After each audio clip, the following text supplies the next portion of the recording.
Como já era de se esperar, o Marvel Studios trouxe uma verdadeira chuva de anúncios durante a San Diego Comic Con de 2022. Além das datas e títulos da vindoura Fase 5, o Kevin Feige, o presidente do estúdio, revelou também os nomes dos dois próximos filmes dos Vingadores, marcados aí respectivamente para 2 de maio e 7 de novembro de 2025, Dinastia Kang e Guerras Secretas encerrarão a Fase 6. Se seguirem aí minimamente os gibis que inspiraram esses títulos, os dois filmes podem resultar em uma tragédia ainda maior do que aquela vista em Guerra Infinita. Enquanto Thanos mirava em dizimar metade da população do universo, agora podemos ter o Kang dominando não apenas a Terra principal do MCU, como também o fim do chamado multiverso. Todas aquelas terras variantes que a gente viu em Doutor Estranho no Multiverso da Loucura, o florido, o desenhado, aquele universo de borracha, tudo isso pode ser completamente destruído quando as Guerras Secretas chegarem. Afinal, Kevin Feige disse que esses dois filmes dos Vingadores vão encerrar a saga do multiverso. Mas vamos começar pela Dinastia Kang nesse vídeo de hoje.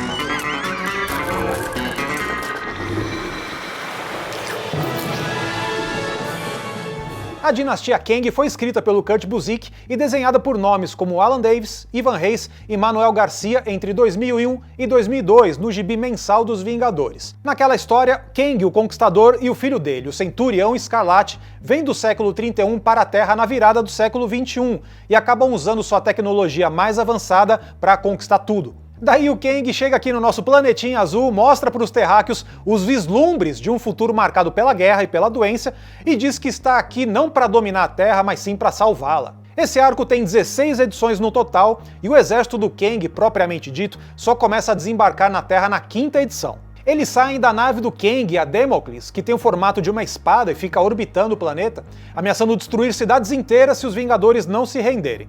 Antes da batalha campal, o Kang convence outros povos a gerar o caos na Terra, como os Atlantes no Canadá e os Deviantes na China, com a promessa de que eles serão recompensados na nova ordem mundial sob o comando do Kang. Nas palavras aí do Conquistador, você faz a guerra colocando os outros para lutar por você, do contrário seria apenas um duelo. O Kang é cheio dessas frases de efeito e elas são muito boas. Ele diz também que o tempo não é a sua arma, e sim uma tela em branco.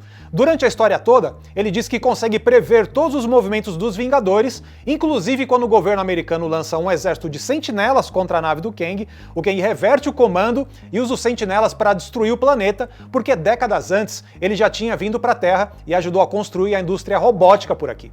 O único lance que o Kang talvez não previa era que o filho dele poderia atrair o próprio pai. Isso acontece porque o Marcus, o Centurião Escarlate, se apaixona pela Carol Danvers, sem saber que os dois já tinham uma conexão numa realidade temporal alternativa, porque a Carol é a mãe do Marcus, engravidada pelo próprio Marcus. Olha, eu nem vou entrar nos detalhes dessa história porque ela é super sinistra, é uma grande mancha na história da Marvel envolvendo o passado da Carol Danvers lá nos quadrinhos no começo dos anos 80. Isso inclui não só incesto, mas também estupro, e é obviamente muito improvável que o MCU trabalhe a Capitã Marvel nessa direção. Ou seja, não conte muito com a presença do Centurião Escarlate nesse filme, pelo menos não como conhecemos no gibi. De qualquer forma, em linhas gerais, dá para fazer uma adaptação de Dinastia Kang que seja fiel à premissa das HQs. Inclusive, pode ser um bom momento para essa história, porque a gente vive aí um período de divisão e polarização, e é exatamente essa a estratégia do Kang. Ele diz que o povo se une contra um invasor de fora, mas o povo se divide quando luta contra si mesmo. O Kurt Busiek, que é o roteirista, escreveu essa HQ na virada do século XXI, então ela lembra questões importantes da geopolítica mundial do século XX, como o status que a Rússia tem com seu poder nuclear.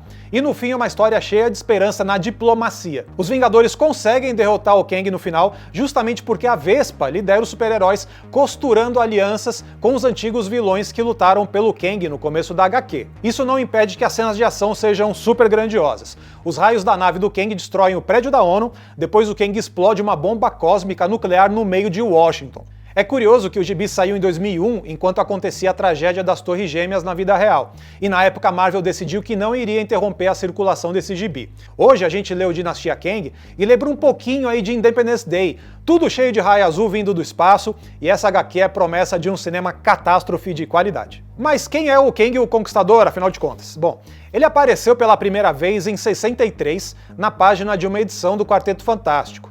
Ele ainda não era conhecido por Kang. A primeira aparição do personagem foi em sua variante Ramatut, um faraó do Egito Antigo. O Kang, como conhecemos, apareceu pela primeira vez numa edição dos Vingadores em 64, um ano depois. Embora as consequências de suas ações sejam bastante complexas, a origem e a definição do Kang são bastante simples. Ele é um viajante do tempo que tem inúmeras variações de si próprio no passado e no futuro. Assim, ele se torna um dos vilões mais difíceis de ser capturado e dominado no multiverso da Marvel. Nascido Nathaniel Richards, o personagem é descendente distante do Reed Richards, que é o líder do Quarteto Fantástico. Vivendo no século 31, onde ele realiza pesquisas científicas, o Nathaniel acidentalmente viaja de volta para o Egito Antigo, onde ele se torna o faraó Ramatut. Com as consequências do seu reinado se tornando cada vez piores no presente e no futuro, ele acaba em batalha com o Quarteto Fantástico. Daí, quando ele tenta fugir de volta para o século 31, o Nathaniel acaba indo 1000 anos adiante, no século 41. Ali ele domina completamente um planeta Terra à beira da extinção e se torna o Kang, o Conquistador. A partir daí, ele decide cruzar galáxias, tempos e espaços para conquistar versões mais férteis da Terra e outros territórios pelo multiverso. O Kang não possui nenhuma habilidades sobrenaturais ou super-humanas. A exemplo do Tony Stark, ele é nada mais do que um gênio com controle absoluto sobre tecnologias muito avançadas e letais. Dessa forma, ele não apenas dispõe de um arsenal tecnológico, como também está em sintonia e com a maioria das suas variantes espalhadas pelo tempo e pelo multiverso, formando inclusive nas HQs aí um conselho de Kangs. Nem todo Kang é um grande vilão. Uma das suas versões mais pacíficas e quase heróicas é conhecida nos quadrinhos como Immortus, o Senhor do Limbo, e foi justamente essa versão que serviu de inspiração para o Kang que a gente viu na série de TV do Loki. No MCU, o Kang é interpretado pelo ator Jonathan Majors, que, lógico, ganhou fama pelo Lovecraft Country. O personagem estreou no fim da temporada de Loki como a variante Aquele que Permanece, residente da Cidadela no fim do tempo. Você tá lembrado do que rola no fim da temporada? O personagem oferece duas possibilidades para o Loki e para a Sylvie. Ou eles tomam a Cidadela para si e passam a ser os guardiões da linha do tempo sagrada, ou então eles matam o Kang, destroem a timeline sagrada e daí eles vão ter que lidar com o que quer que venha por aí. E o cara ainda avisa, ó, de todos os Kangs espalhados por aí, ele é a versão mais tranquila. No passado, os outros Kang, quando descobriram aí os universos paralelos e alternativos, entraram numa guerra sangrenta pelo domínio de tudo. Assim, o Kang da série de TV criou a TVA e deu fim a essa guerra, criando e guardando a linha do tempo sagrada, impedindo também que exércitos de si próprios causassem mais morte, caos e aniquilação. Mas esse Kang que aparece em Loki está em fim de carreira, né? Dada a sua visão sobre todas as possibilidades de passado e presente, ele se viu cansado da posição em que ele se colocou e estava disposto a abandonar o cargo. A gente sabe o que acontece em seguida, né? A Sylvie mata aquele que permanece e o Loki vai parar no universo alternativo, onde o Kang é um tirano que controla a TVA. E obviamente sabemos que aquele ali não é o Kang tranquilo e semi-aposentado que a gente acabou de conhecer. Isso deve se desenrolar aí na segunda temporada de Loki, mas antes disso o Kang aparece no próximo filme do Homem-Formiga, no começo do ano que vem, dando início à fase 5 do MCU. Quem você gostaria de ver nos Vingadores lutando contra o Conquistador do Tempo em Dinastia Kang? Originalmente nessa HQ, a Feiticeira Escarlate e a Vespa têm muito espaço como Vingadoras, assim como o Capitão América e o Thor. Inclusive, o clímax envolve um Capitão América gigante projetado no espaço, lutando contra um Kang colossal. Isso ia ser incrível de ver no cinema. Diga aí nos comentários o que você espera de Dinastia Kang, e lógico, assine o canal porque a gente vai falar de Dinastia Kang, Guerras Secretas, o fim do multiverso, tem muito conteúdo vindo por aí.